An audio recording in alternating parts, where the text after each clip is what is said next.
पंतप्रधान नरेंद्र मोदी यांच्या अध्यक्षतेखाली काल झालेल्या प्रगती बैठकीत 62,000 कोटी रुपयांपेक्षा अधिक खर्चाच्या मोठ्या पायाभूत सुविधा प्रकल्पांचा आढावा घेण्यात आला।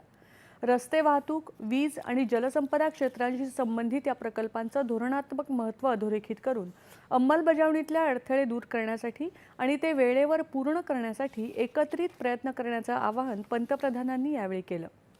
प्रकल्प विलंबाच्या प्रतिकूल परिणामांवर पंतप्रधानांनी यावेळी भाष्य केलं। अशा अडचणींमुळे केवळ खर्चच वाढत नाही, तर नागरिकांना आवश्यक सेवा आणि पायाभूत सुविधांपासून वंचित राहावं लागतं, असं ते म्हणाले। यासाठी हे प्रकल्प वेळेवर पूर्ण करणं आवश्यक आहे।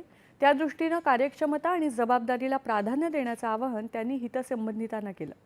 घर खरेदीदारांना न्याय आणि निष्पक्षता सुनिश्चित करण्यासाठी तक्रारींचं निवारण करण्याची गुणवत्ता आणि वेळेवर सुधारणा करण्याची गरज यावर त्यांनी भर दिला।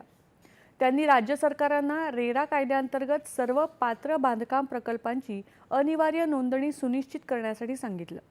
गृहनिर्माण बाजारपेठेत विश्वास संपादन करण्यासाठी रेरा तरतुदींचं काटेकोर पालन करणं अत्यंत महत्त्वाचं आहे, यावर पंतप्रधानांनी भर दिला। पंतप्रधानांनी भारतातल्या सेमीकंडक्टर व्यवस्थेच्या विकासाशी संबंधित उल्लेखनीय अशा सर्वोत्तम पद्धतींचं परीक्षणही केलं। पंतप्रधान नरेंद्र मोदी